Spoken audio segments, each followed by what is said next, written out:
Welcome back to another edition of your Good Evening KU News. I am Marlon, And my name is Abdullah. and today we have quite a bit of stuff to talk about. The big game is tonight, KU versus Michigan State. They're going to be playing at Madison Square Garden. That's actually kind of cool. In New York. Yes, that's awesome that they get to play at that. That's a historic arena, so that's kind of cool. I know that last week that they played against Emporia State. It was just an exhibition game. Right. It was just a practice. Right, and now today they're going to be playing their actual first game, and hopefully they come out with the victory. I know that this year we'll do good. KU basketball is always fun to watch, so it'll be a good game. It will be a great game. Yeah. Last week, like you said, it was a good practice for them, for everyone. I know senior David McCormack said it was a chance for everyone to play. I think it's a perfect opportunity to understand how we can play in different lineups and in different sets. I think it allows newcomers and the transfers also to just kind of get a feel for playing in Allen Fieldhouse and kind of get in their groove and, really play against somebody else under Coach Self. Yeah, so like David McCormack said, it's a chance for everyone to play, and I think they're ready. I watched the game last week, and I think that they'll be ready for Michigan State. And of course, that will change tonight. With the play against Michigan State, Coach Self says that it's harder to score against better teams. So, basketball is a pretty easy game to figure out. You want to get as many easy baskets as you can, and you don't want to give up as very many. And the longer you go in the season, the easy baskets don't come near as often. So, yeah, we want to play fast. We want to play to that. There's no question. We want to try to create havoc off our defense, but it won't be our game plan is not going to switch from game to game. We want to play fast, and hopefully we'll be able to. One thing we're better in transition than we were last year. I think you guys could probably see that, which is a big bonus. all right, so I think we're ready. I think the game day is on, and I think that we'll come out with a victory. Are you excited for the game? I'm very excited for the game. Yeah, as soon as I get home, we're going to start watching the game. So, and did you hear about? It's all over the world. It's the news about Astro World. Yeah, that was horrible. That was terrifying. It's crazy. I think that everything that happened, it's super unfortunate for those 8 people that they had to that happened to them. I know that it was very chaotic. Like, the media has covered it nonstop ever since it happened.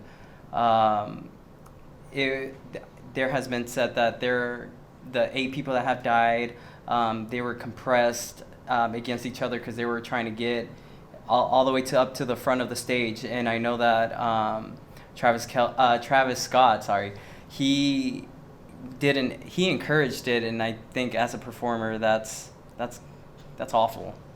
I heard that Drake also was implicated in the situation. Yeah. And that's super unfortunate for them. But also, to talk about something different, the Barnacle. Have you heard about that? yeah, I was the one to write the story about the Barnacle. I interviewed KU Parking last week. Oh man, I heard a little bit about it, so I need more explanation. I know that it's something very different, and I know we have a clip to explain it a little bit about it before we get to the questions. Did you know that we don't actually like to tow cars?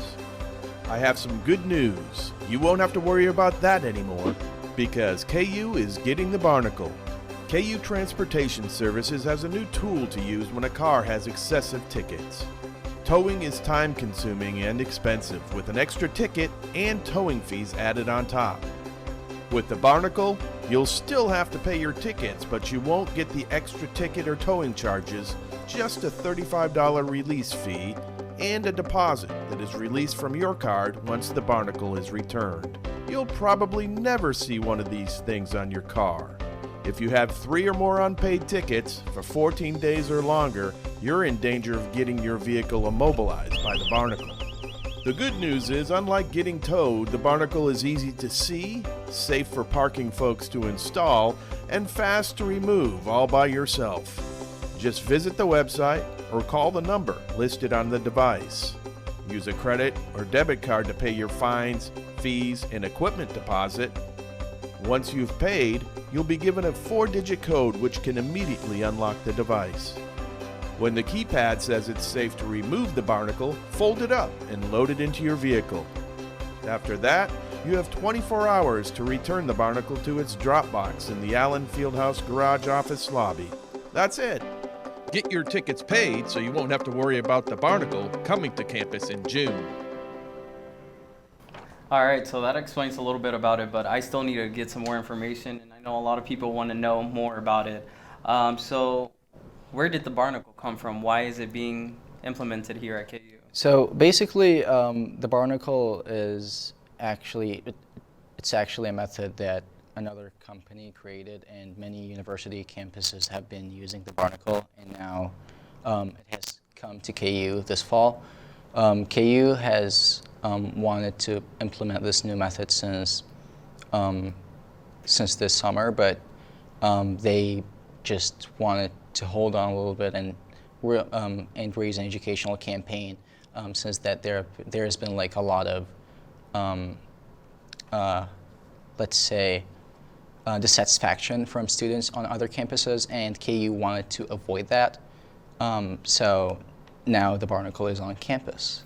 And I know a big question is because I know the boot was what was being used for tickets, excessive tickets, but what is the difference between the boot and the barnacle? So instead of going on your tires, let's say, now it goes on your windshield, and it blocks your view for the whole time. And it's equipped with a GPS device. And what's really good about this new device is that you can remove it yourself without having any third party interfere to remove the device. You can just enter a code, like go on the website, make the payment, and then you will receive a code, and you can enter the code, and then you can just like take it off and return it at KU Parking's headquarters. It's quicker than waiting for someone to come take a boot off your car. I know I wouldn't want either one of those, but I know that the barnacle is less expensive. And it's also like much better than having your car towed and like having to get someone to pick you up and like go and get the car. And it's much cheaper. I mean, if you get barnacled, you're just going to pay $35. If you get towed, you're going to have to pay for the towing company to get your car. Yeah, and there is a rumor though, I don't know if you know about this, but they said that you can take the barnacle off if you start the defrost from your car. Is that true? Oh, that was something that happened back in January when the barnacle was first released. And at that time, I don't think the barnacle was on KU campus yet.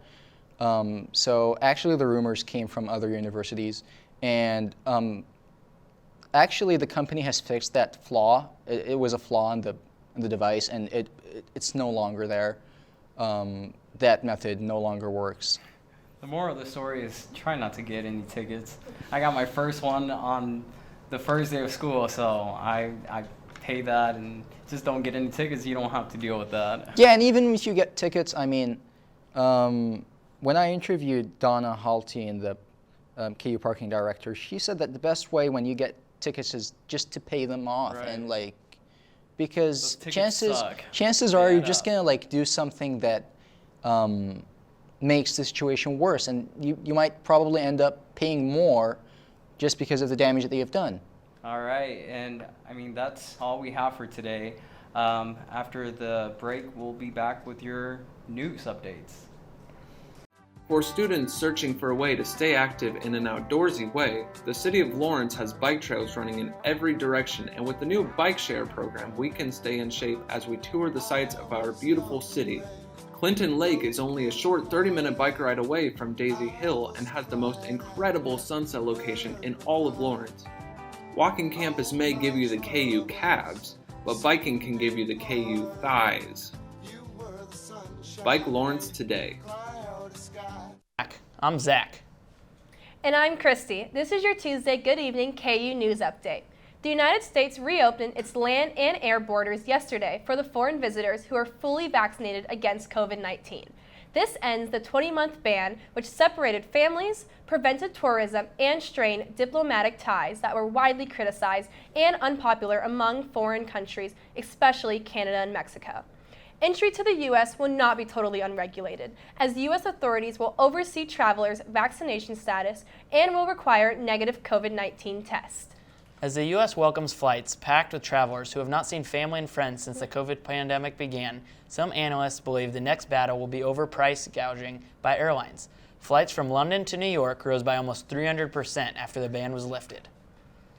As the recovery from the pandemic continues, the university plans to increase tuition and dining and housing costs next year.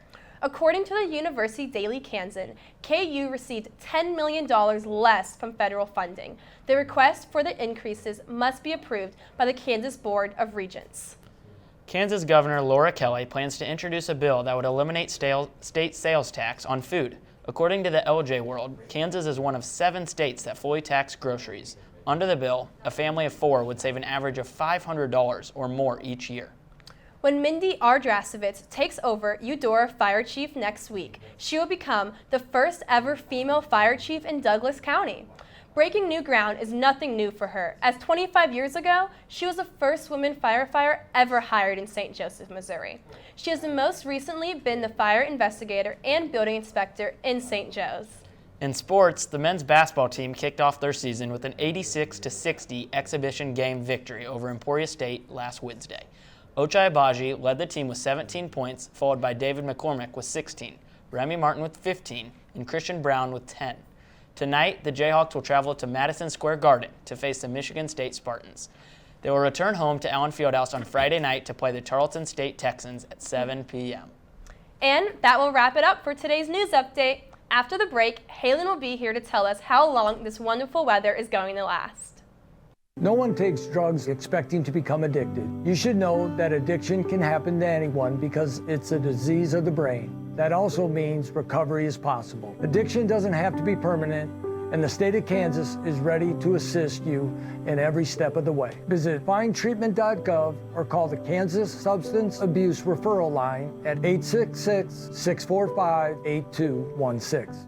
Good evening, Jayhawks. My name is Halen Wahai here with your weather forecast for this evening. Couple of headlines I'm going to be talking about today. We've got scattered showers and thunderstorms going to be making its way into the area tomorrow, and looking on afterwards, chilly temperatures are going to be starting to make their way into the forecast for the second half of the week, and going to be looking at least taking a gander at the possibility of some flurries trying to make its way into the area by Saturday night. But we'll get to that in just a bit. But right now, on the weather outside, as we are seeing quite the influx of clouds right now. We did have a little bit more of mostly sunny conditions earlier today, but now we're seeing a little bit more of overcast conditions, but still that sun's just trying to peek out a little bit. So mostly cloudy overall for most of us, and pretty mild temperatures as well. We're still hanging out in those mid to lower 60s, 65 degrees in Lawrence, 63 degrees in Leavenworth, 63 degrees also in Topeka, and 66 degrees down in Ottawa. And as I mentioned before, we still see a little bit of those clouds kind of hanging out in the area so far, but we're looking to expect to see, or at least not expecting to see any kind of rain showers in the forecast for tonight, but rather for tomorrow, but still going to keep a close eye on that eventual front that's going to be pushing out here. But still 65 degrees in Lawrence right now. Pretty mild out there. Dew points at about 48 degrees, a little bit on that dry side, and pretty calm winds from the north at 7 miles per hour. And so far we did reach a high of 68 degrees today, feeling a little bit more on that warmer side, and a low of 49 degrees for this morning. Certainly a little well above our average for this time of the year. And check out that record low of 14 degrees set back just a few years ago, set back in 2018, feeling really more like winter there, but it's not really feeling like winter today, as it feels a little bit more like spring with those upper 60s. But so far we're still going to be hanging out in those 60s by 5 o'clock, and then eventually breaking down into those mid to lower 50s once we get further on into the evening. The KU basketball game is going to be playing tonight in New York, although I'm sure people are going to want to still enjoy to watch the game out in Lawrence here, so should be a relatively great night for any kind of tailgating watch party games out there tonight. And we should be expecting a low of 51 degrees for tonight. Partly cloudy still, holding on to a few of those clouds in our area, and precipitation chance at about a 30, but that's mostly for later on this evening. We're talking about 2 to 3, and we could see the possibility of just a few isolated showers, wanting to push ahead, at least ahead of this cold front we're going to be tracking that's going to be moving through Wednesday Wednesday afternoon, Wednesday evening, but we'll see a couple of showers hanging out in those early morning hours of Wednesday, but the better chance of those scattered showers and thunderstorms will really start to align right around between 3 to 5 p.m. is when we can see that line really start to push on through. So far, severe weather threat is on that lower side. We're in so far just the general thunderstorm risk, but definitely to our south, seeing a little bit more of that marginal risk for severe weather. We definitely will see a little bit of heavier rainfall associated with these storms. Could see a few frequent lightning as well, but not seeing too much of severe weather for tomorrow's system, as we'll still be at a high of 64 degrees tomorrow, even with that cold front going to be really starting to push in. Precipitation chance about 80%, so grab your umbrellas for tomorrow, and afterwards grab your coats, because once that cold front's going to push through, we're going to really see our temperatures start to get really more on that chillier side. It's going to get windy as well, and so we have a little bit of a wind chill to work with. We're going to see wind chill values getting at least feeling a little bit more like in those lower 30s by Friday afternoon, and then check this out, Saturday morning, really going to be feeling super chilly out there with those wind chill values feeling more like in those lower 20s. So if you're going to be out Saturday morning, you want to have those heavier coats and hats and gloves and everything like that, because it is going to be extremely chilly out there, and we're still going to be tracking just the possibility of a possible flurry by Sunday afternoon. So far, some models don't, or at least some models want to pinpoint it up to our north a little bit more, but still could see just a very slim chance of seeing a possible flurry for Sunday afternoon, but still looking to be relatively dry looking on afterwards. But for most of the scattered showers and thunderstorms will be for tomorrow, and then afterwards looking to see those windier conditions as well as cooler temperatures in those mid to upper 40s, but still those wind chill values and that low of 36 degrees for Thursday night, and then by Friday morning, we'll see those temperatures reach a low of 29 degrees with those wind chills, making it feel making it feel like we're in those lower 20s, and then we'll still kind of cater back into those lower 50s to upper 40s going into the end of the weekend and going into next weekend, but still looking to stay relatively more on the drier side. That is all I have for this weather forecast. Thanks for tuning in to Good Evening KU tonight. We will be back next week. Have a good evening and stay safe, Jayhawks, and go Jayhawks basketball.